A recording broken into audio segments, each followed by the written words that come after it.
That morning didn't look unusual to anyone watching from home, but inside the studio something felt subtly off. The lights glowed a little brighter, the familiar set hummed with its usual rhythm, and the audience settled in expecting laughter and lighthearted chatter. Kelly Ripa took her seat with her practiced smile, yet there was a gentleness behind it that hinted at something deeper. Beside her, Mark Consuelos sat steady and attentive, his posture relaxed but purposeful.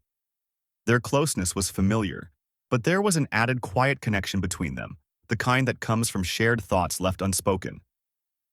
To the crew, it felt like an ordinary broadcast. To Kelly and Mark, it was a moment poised on the edge of something personal, meaningful, and real. The silence that changed the room. As Kelly began speaking, her voice flowed easily, until it didn't. Mid-sentence, she paused, and the silence that followed seemed to stretch longer than expected. It wasn't uncomfortable, just full. The audience leaned in instinctively, sensing the shift. Kelly took a breath, steadying herself, and acknowledged the moment with honesty rather than polish. Mark turned toward her without hesitation, offering a reassuring presence that didn't interrupt, only supported. There was no script guiding what came next, no practice delivery. Just a pause that allowed truth to surface. In that brief stillness, the room softened. It was a reminder that sometimes the most powerful moments on television aren't planned. They're felt, shared quietly, and carried together. Letting the mask fall, Kelly had built a career on energy, humor, and resilience, always ready with a quick remark or a bright smile. But that morning, she chose something different.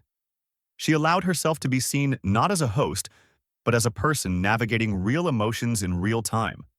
Her words were careful but sincere, shaped by reflection rather than performance. Mark remained beside her, not filling the space, just holding it. The audience didn't see weakness, they saw honesty. That openness shifted the tone of the room, creating a shared understanding that life doesn't pause for cameras. In letting her guard down, Kelly offered something rare: permission. Permission to feel deeply, to speak carefully, and to acknowledge that strength doesn't always look loud or polished. Standing together without words. Mark's support didn't come through speeches or explanations. It showed up in the smallest gestures. A hand resting nearby. A glance that said, "I'm here." Years of partnership had taught them how to communicate without interrupting each other's space. As Kelly spoke, Mark stayed grounded, giving her room while remaining visibly connected. It was the kind of quiet support that doesn't seek attention but changes everything. Viewers witnessed not a dramatic declaration, but something far more powerful: a partnership built on trust and steadiness. In that moment, Mark wasn't just a co-host or husband, he was an anchor. Their connection reminded everyone watching that love often speaks loudest when it doesn't speak at all. Why honesty matters. Later, Kelly explained that choosing openness wasn't about sharing details. It was about acknowledging reality. She spoke about how silence can make people feel isolated, especially when they're navigating uncertainty behind closed doors. By speaking gently and honestly, she hoped to reach someone who might feel alone in their own quiet moment. Mark echoed that sentiment, emphasizing that life rarely unfolds as planned, but connection makes the unexpected manageable. Their message wasn't heavy or dramatic, it was human. Honesty, they reminded viewers, isn't about oversharing. It's about allowing space for real emotion, creating understanding, and letting others know they're not navigating life's complexities by themselves. The audience felt it too. The response was immediate and heartfelt. Messages poured in from viewers who recognized themselves in the moment Kelly and Mark shared. Some wrote about sitting quietly at home, others about pausing midday to breathe through emotions they hadn't named before.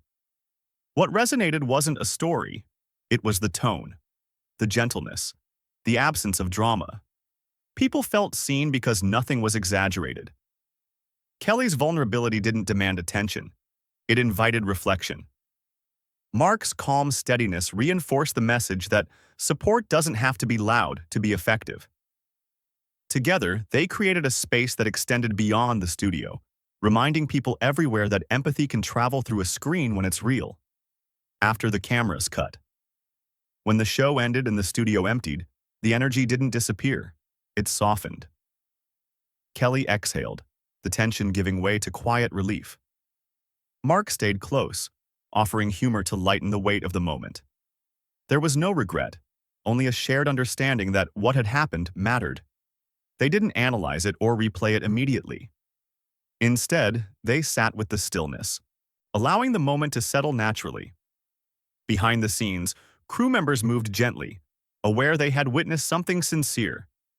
It wasn't a headline, it was a human exchange. One that lingered quietly, leaving everyone involved just a little more thoughtful than before. Messages that made it worth it. Later that day, Kelly scrolled through messages that reflected the ripple effect of honesty. One note, simple and heartfelt, stood out among the rest. It spoke of fear, quiet strength, and gratitude for not feeling alone in a difficult moment. Kelly handed the phone to Mark without saying much. She didn't need to. He read it slowly, understanding exactly why they had spoken up. That message wasn't unique, but it was personal, and it affirmed their choice. What began as a vulnerable moment had become a shared one, reminding them that sincerity, when offered gently, often finds its way exactly where it's needed. Home felt different. That night. That evening, their home carried a different kind of stillness, not heavy but attentive. Conversations lingered longer, laughter arrived more easily, and familiar routines felt newly appreciated. Kelly noticed details she might have rushed past before: the sound of voices around the table, the comfort of shared space, the ease of simply being present. Mark moved through the evening with the same steadiness he'd shown earlier, grounded and intentional. There was no dramatic conversation, just a mutual awareness that moments like these deserved care. It wasn't about fear or urgency, it was about appreciation. The quiet understanding that ordinary moments, when fully noticed, are anything but small. A late-night truth. Later, in the quiet of the night, Kelly asked a simple question that carried weight. Mark took his time answering, choosing honesty over reassurance. He spoke about presence, about not letting days pass unnoticed. His words weren't heavy, they were clear. Kelly listened, feeling grounded rather than unsettled. Their hands found each other naturally, a familiar comfort reaffirmed. The conversation didn't resolve anything, and it didn't need to. It reminded them that awareness isn't something to fear, it's something to live with. In that shared quiet, they weren't planning or worrying. They were simply choosing to be fully there. What people remember.